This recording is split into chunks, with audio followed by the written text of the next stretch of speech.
मित्रों, कवियों के कवि शमशेर पर चर्चा चल रही है।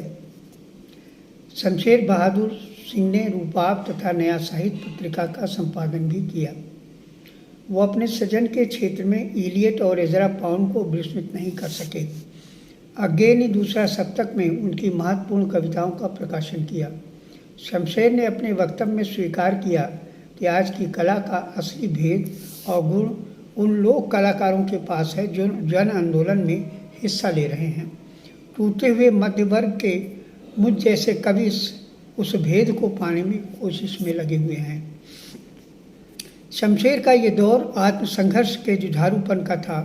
वो सतत संपूर्ण क्रांति की ओर अग्रसर होते हुए भी विकल्प नहीं खोज पा रहे थे, जिसके कारण उनकी बेचैनी, सर्वथा दर्शन और चिंतन का भाव, सौंदर्य ही उन्हें नए ढंग से अलग अलग खड़ा कर देता है।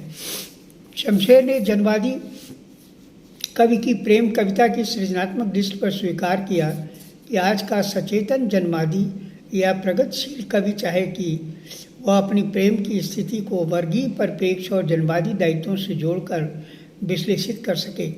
वस्तुतः बहुत कम, विशेष रूप से मध्यवर्गीय कवि प्रेमी ऐसा कर सकने की संकल्प शक्ति रखते हैं।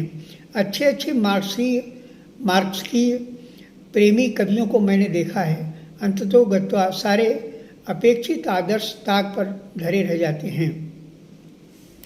अंततोगत्वा प्रेसी मोहभंग का प्रतीक बनकर रह जाती है।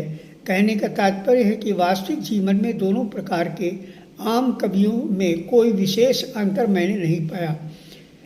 अगर प्रतिमान भी है, शायद आलोचना के ही किसी अंक में नागार्जुन पर लिखते हुए डॉक्टर रामविलास शर्मा ने प्रेम के प्रसंग में नारी चरित्र पर बहुत अच्छा प्रकाश डाला है। निश्चय ही नागार्जुन एक प्रतिमान उपस्थित करते हैं, त्रिलोचन तथा केदारनाथ भी। मुख्य अंतर मैं समझता हूँ कि यह है कि सच्चे जनवादी या मार्क्सवादी प्रेमी के लिए नारी का व्यक्तित्व, उसका शरीर और उसकी भावनाएं ऐसी चीज़ें हैं जिसके लिए आदर बेसिक है। जैसा कि वो स्वयं अपने व्यक्तित्व, अपने शरीर और भावनाओं के प्रति किसी के सुपीरियर अप्रोच को स्वीकार नहीं करना चाहेगा, उसी तरह नारी के व्यक्तित्व पर दबाव का अधिकार का, चाहे वह प्रेम के नाते क्यों न हो, सवाल कभी नहीं उठाना चाहेगा।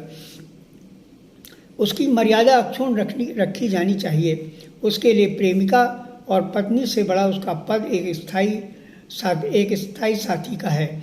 जिस कवि प्रेमी को प्रेमिका का सौंदर्य और पत्नी में और पत्नी का सौंदर्य साथी में उत्तरोत्तर समृद्ध होता हुआ नहीं महसूस होता, जो उसके अपने प्रेम संबंध के स्वरूप को अपने दोनों के समृद्ध दीर्घ दायित्वपूर्ण जीवन के स्वरूप में सुंदरतर और पूर्णतर होता नहीं महसूस करता, वह जनवादी प्रेमी कवि नहीं है।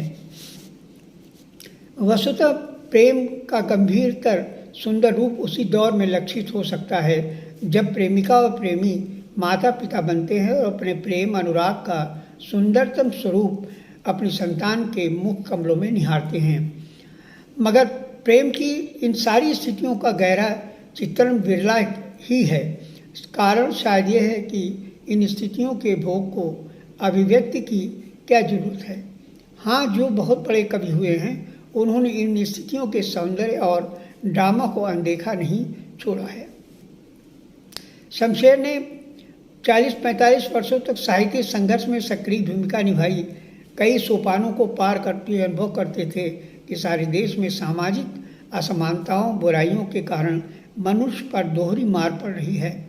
एक तो वह आर्थिक कठिनाइयों से जूझता है, दूसरा सामाजिक मान्यताओं से टूटता है। इसीलिए तो वर्तमान परिवेश के विषम जीवन पर तीखा प्रहार करते हुए कहते हैं, जहाँ में अब तो जितने रोज़ अपना जीना होना है, तुम्हारी चोटें होनी है, हमारा सीना होना है।